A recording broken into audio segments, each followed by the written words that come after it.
السلام عليكم ورحمة الله وبركاته. الحمد لله الذي هدانا لهذا وما كنا لنهتدي لولا أن هدانا الله. اللهم صل على محمد وبارك وسلم. أما بعد. حضرات محترم، اللہ تعالیٰ کی توفیق سے رمضان المبارک کے احکام و مسائل آپ کے سامنے اختصار کے ساتھ بیان کیے جا رہے ہیں۔ آج کا جو ہمارا سبق ہے روزے کے متعلق،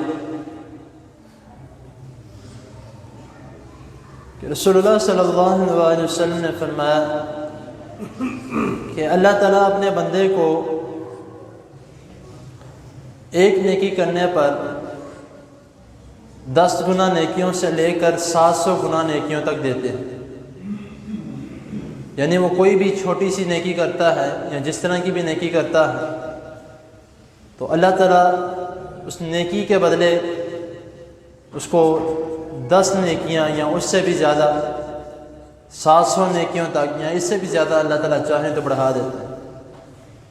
لیکن یہ جو روزہ ہے اس کے متعلق اللہ تعالیٰ فرما رہے ہیں کہ روزہ میرے لیے ہے اور میں ہی اس کا ثواب دوں گا۔ یعنی اگر تھوڑا اندازہ لگایا جائے، نہ 700 نہ 1000 نہ 1500 نہ 2000، اللہ تعالیٰ نے اس نیکی کو کسی بھی قسم کے نمبر سے ملٹیپلائی کر کے نہیں بتایا۔ اللہ تعالیٰ فرما رہے کہ اس کا اجر میں خود ہی دوں گا۔ اور ایک اجر تو رسول اللہ صلی اللہ علیہ وسلم نے ہمیں بتایا بھی کہ ایک اجر اس کا کیا ہوگا، کہ رسول اللہ صلی اللہ علیہ وسلم نے فرمایا کہ للصائم فرحتان، روزہ دار کے لیے 2 خوشیاں ہیں۔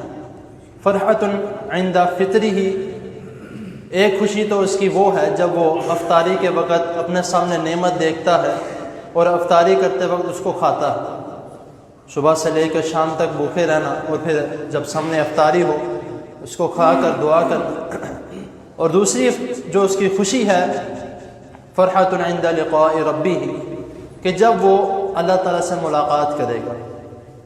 تو اس کا ایک سب سے بڑا ثواب روزے دار کا وہ یہ ہے کہ وہ اللہ تعالیٰ سے ملاقات کرے گا، اور پھر اللہ تعالیٰ اس وقت اس کے روزے کی اس کو جزا دیں گے۔ تو اسی لیے جس طرح میں نے پہلے بھی 1-2 دروس میں کہا کہ روزے دار وہ ہے جو ہر قسم کی برائیوں سے بچے رہتا ہے۔ اس حدیث میں بھی جو رسول اللہ صلی اللہ علیہ وسلم نے الفاظ بیان کیے ہیں کہ روزہ میرے لیے ہے اور میں ہی، جو اللہ تعالیٰ کے متعلق ہے کہ اللہ تعالیٰ نے فرمایا کہ روزہ میرے لیے ہے اور میں ہی اس کا اجر دوں گا۔ وہ کس وجہ سے؟ کہ انسان میرے لیے ہر قسم کی برائی سے، ہر قسم کی خواہشات سے اور ہر قسم کے عمل سے بچا رہتا ہے جو وہ باقی معاملات یا باقی زندگی میں کرتا ہے، باقی 11 مہینوں میں کرتا ہے۔ تو اسی لیے جو جھوٹ ہو یا دھوکے دھڑی ہو یا کوئی بھی برا کام ہو وہ تو باقی 11 مہینوں میں نہیں کرنا چاہیے، اور اس مہینے میں تو خاص طور پہ ہمیں بچے رہنا چاہیے۔ تو اسی لیے اللہ تعالیٰ کی حضور دعا ہے اللہ تعالیٰ ہمیں اس کا اجر لینے کی اللہ تعالیٰ سے توفیق عطا فرمائے، اور یہ دونوں خوشیاں افطاری کے وقت کی اور اللہ تعالیٰ سے ملاقات کرنے کی اللہ تعالیٰ ہمیں حاصل کرنے کی توفیق عطا فرمائے۔ جزاکم اللہ۔